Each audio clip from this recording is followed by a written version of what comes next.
அருள் கருணையை நோக்கி மனமிகு வழிகாட்டு மாரியப்பாறை கற்பதாமியின் திருமணனை பெருமையோடு கருதி இங்கு வந்திருக்கிற அனைத்து பக்தர்களுக்கும்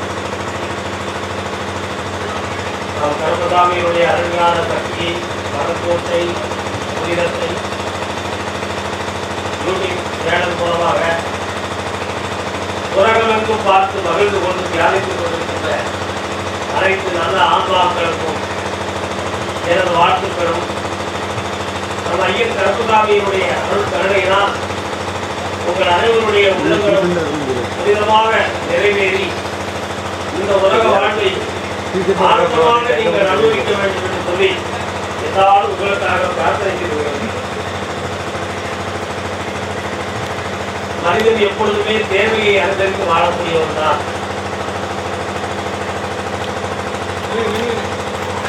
மனிதன் எப்பொழுதும் தேவையை அனுசரித்து வாழக்கூடியவன் தான். அவன் தான் மனிதன். ஆனால் தேவைக்காக பிறருடைய மனதையோ பிறருடைய வாழ்க்கையோ துன்பப்படுத்தி உயர்நிலைகளுக்குள் ஆக்குவதைத்தான் பாவம் என்று சொன்னார்கள் நம்முடைய முன்னோர்கள் பகவான்.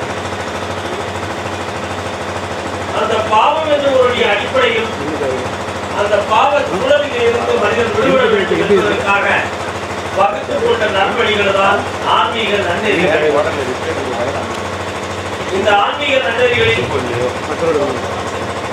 பிறருக்காக தியாகம், பிறர்களை குப்படாது நடந்து கொள்கின்ற மனோபக்குவம், தர்மம், தானம் இவைகளையெல்லாம் கடைபிடித்து தனக்குள் ஒரு முள் கட்டுப்பாட்டை வைத்து வாழ்ந்து கொள்கின்ற நன்னறிவின் பெயர் தான் ஆன்மீகம்.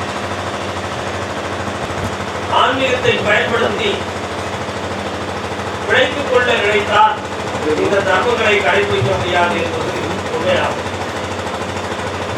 ஆகையால் ஆன்மீகம் என்பது கடவுள் போன்றது. கடவுளுக்கு மனிதன் கொடுத்து எதுவும் நிறைய போவதில்லை. அந்த கடவுள் என்னும் கட்சி நம்மிடம் எதையும் கேட்கப் போவதில்லை. நம் தேவைகளுக்காக தான் கடவுளை நாம் கேட்டுக்கொண்டிருக்கிறோம். வணக்கத்துக்கும் மரியாதைக்கும் இழக்கப்பட்டு நம் மீது கருணை கொண்டு நம்முடைய மனதை புனிதப்படுத்தி நம்மை வாழ வைத்துக் கொண்டிருக்கிற ஒரு பெரிய சக்தி தான் இறைவன் என்று ஒரு சக்தி. அந்த சக்தியின்பால் நாம் வைக்கிற பக்தி நமக்கு பயன் கொடுக்கக்கூடிய ஒன்று. அந்த பக்தியில் நிறைய தர்மங்களும் நிறைய நல்ல விஷயங்களும் இருக்க வேண்டும். ஒரு அரசன் தன்னுடைய கிரீடத்தை மகனத்தில் வைத்துக் கொண்டு சிம்மாசன பக்தன் வைத்துவிட்டு அந்தபுரம் கேட்டார். அந்த கிரீடத்தை 2 திருடர்கள் எடுத்துக்கொண்டு மதில் சுவரை தாண்டி ஓடிவிட்டார். காவலர்களுக்கு பின்னேயே திரும்பி சென்றார்கள். கடைசியில் பார்த்தால் ஒரு ஆசிரமம் வந்தது. அந்த ஆசிரமத்துக்குள் ஒரு முனிவர் தவம் இருந்து கொண்டிருந்தார். அவர் தவம் இருந்து கொண்டிருக்கும் பொழுது இந்த திருடர்கள் போய் மறைந்து கொண்டார்கள். ஆனால் அந்த திருடர்கள் வந்தது அந்த முத்துக்குள்ள முனிவருக்கு தெரியாது. ஏனென்றால் அவருடைய தியானமும் உண்மனமும் கடவுள் பக்கம் திருப்பி தியானத்தின் கண்களை மூடி அகக்கண்களை இறைபால் திருப்பி இருந்த காரணத்தினால் புறக்கண்களில் வருகின்ற காட்சிகள் மறைந்து உள்ளே யார் வந்தார் என்பதை கூட அவர் மறந்து போய் இருந்தார். ஆனால் ராஜபுரத்து காவலர்கள் ஓடி வந்தவர்கள் இந்த திருடனை காணவில்லையே, இந்த ஆந்திரம பக்கத்தில் தானே வந்தார் என்று சொல்லி உள்ளே போய் பார்த்தால் திருடர்கள் உள்ளே மறைந்திருந்தார்கள். அந்த திருடனை காவலர்கள் பிடித்துக் கொண்டு வந்து தாவம் இருந்த முனிவரையும் நீர்தான் இந்த திருடர்களுக்கு அடைக்கலம் கொடுத்தீர், ஆகையால் இந்த திருச்சிலோகம் பங்கு இருக்கிறது என்று சொல்லி அந்த முனிவரையும் சேர்த்து அரசர்களுக்கு ஒப்படைத்தார். அந்த முனிவருக்கு பெயர் மாண்டவியர் என்பது பெயர். அரசன் போய் பார்த்த உடனேயே திருடர்களுக்கு அடைக்கலம் கொடுக்கிறான்னு கேட்டார். திருடர்கள் என் பக்கம் வந்ததும் தெரியாது மறைந்ததும் தெரியாது. அப்படி உண்மையை சொன்னார். உமது ஆதரவுக்கு ஒரு பிடிப்பட்டனர் அப்படின்னா எனக்கு தெரியாமல் வந்திருக்கிறார். உமக்கு தெரியாமல் எப்படி வந்திருக்க முடியும்? ஆகையினால் நீ குற்றவாளி என்று ஒரு தீர்ப்பு கூறுகிறேன் சொல்லி அவங்க இடத்துல சிறையில் அடைச்சிட்டு திருடனுக்கு நீர் வந்து அடைக்க கொடுத்த காரணத்தினால் உண்மை கழுவில் ஏற்றுகிறேன்னு சொல்றாரு. கழுவுனா என்ன தெரியுமா? ஊசியான இருப்பு இருக்கும், அதில் உட்கார வச்சுருவாங்க. அப்படிப்பட்ட தண்டனையை கொடுக்க போகிறேன்னு சொல்லிட்டார். முனிவர் வருத்தப்படலை. எந்த தொழிலும் இருந்த பாவம் உங்கள்கிட்ட மாட்டிக்கிட்டு இந்த தண்டனை அனுபவிக்கணும்னு ஆண்டவர் சொல்லியிருக்காப்பா, நான் ஒன்றும் உங்கள் மருந்து பரிசுக்கு தயார் பண்ணிட்டேன். உடனே ராஜ வீதியில் ஒரு இடத்தில் அந்த முனிவருடைய காலில் ஒரு ஆணியும் கையில் ஒரு ஆணியும் கழுத்தில் ஒரு ஆணியும் அடையாளமாக அளிக்கப்பட்டது. வான சஞ்சாரத்தில் சரகாதி முனிவர்கள் ஆகாய வீதியில் போய் கொண்டிருந்தார்கள். மாயை கீழ்நோக்கி பார்த்தால் மாண்டவிய முனிவர் குற்றவாளியாக நிர்ணயிக்கப்பட்டிருப்பதை கண்டார். அந்த வான சஞ்சார முனிவர்கள் மாண்டவியர் பாவம் செய்யாத மனிதர், அவருக்கு இந்த அரசர் தண்டனை கொடுக்கும் போது தவறாகும் என்று நினைத்து மனித ரூபம் எடுத்து அரண்மனைக்கு வந்தார். வந்து மன்னா, இந்த மாண்டவிய முனிவரை நீ கல்வியில் ஏற்பதற்கு தயாராக வைத்திருக்கிறாய். ஆனால் மாண்டவியனோ குற்றமற்றவன், நீ செய்வது தவறாகும். நாங்கள் வான சஞ்சார வழியாக வந்த சரகாதி முனிவர்கள் என்று சொல்லி மறைந்தார்கள். அவங்க மட்டும் மறையன்னு சொல்ல அது பொய்காட்சியா மாறி அந்த முனிவர்கள் வந்து சொல்லிட்டு மறையாம இருந்திருந்தால் அது பொய்காட்சியா இருந்திருக்கும். மறைந்தார்கள். மறைந்த உடனே மன்னருக்கு கண்கள் திறந்தன. தெய்வலோகத்திலிருந்து முனிவர்களே வந்து சொல்லிட்டாங்க, ஆகையினால் மாண்டவியர் குற்றவாளிகள் என்று நினைக்கிறேன். உடனே முனிவரே என்னை மன்னிக்க வேண்டும் சொன்னார் மன்னர். காலில் அளித்திருந்த ஆணியை எடுத்தார், கையில் அளிக்கப்பட்ட ஆணியை எடுத்தார். ஆனால் கழுத்திலே திருவப்பட்ட ஆணியை எடுக்க முடியவில்லை. எடுத்தால் கழுத்து துண்டித்தால் தான் எடுக்க முடியும் என்று நிலை இருந்தது. உடனே மன்னர் மாண்டவியர் சொன்னார், இந்த ஆணியை எடுத்தால் உயிர் போயிருப்பா, அது அப்படி இருக்கட்டும்.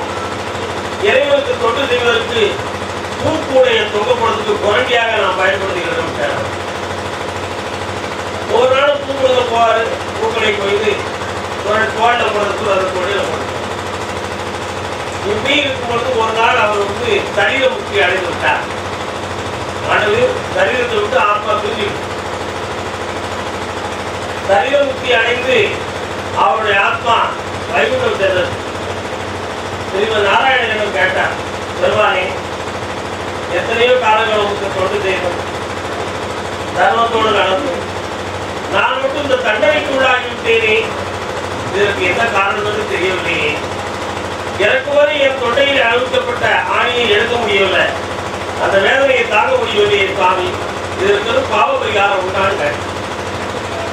மகாவிஷ்ணு கூறினார், நீ அறிந்த 16 வயதாக இருக்கிற பொழுது தட்டாம்பூச்சிகளை பிடித்து அதனுடைய வாலிலே முல்லை சொருகி பறக்க விட்டாய். பல தட்டான்கள் அந்த முள்ளோடவே போய் இறந்தன. அதனுடைய சாபம் தான் உன்னை இந்த நிலைக்கு உள்ளாக்கி விட்டது அப்பாடு சொன்னார்.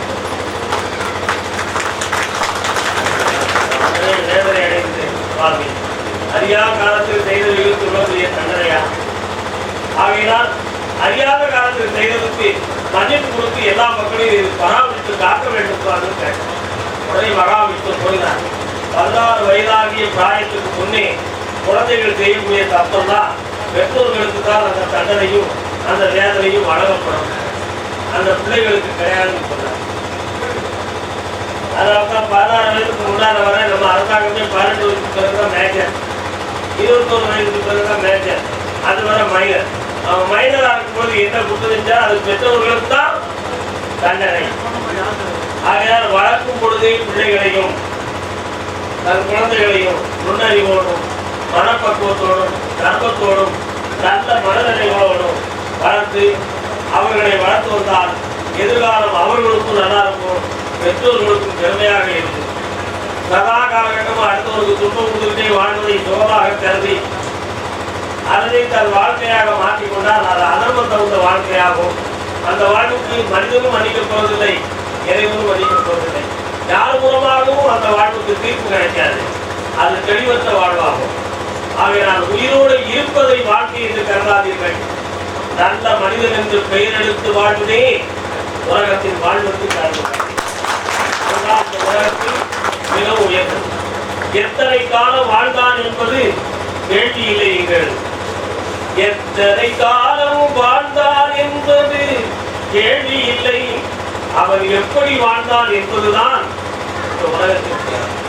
ஆகையால் இப்படித்தான் வாழ வேண்டும் என்ற ஒரு வரையறையை உள்ளத்தில் கொண்டு பாதிலாத மனமாக வைத்து தன்னுடைய மனதில் அழுக்கப்படாமல் வச்சு ஆண்டவரை குடியேற்றி மாற்றத்த மனமே ஈசல் கோயிலாக கருதி வாழ்வோம். வணக்கம் என்று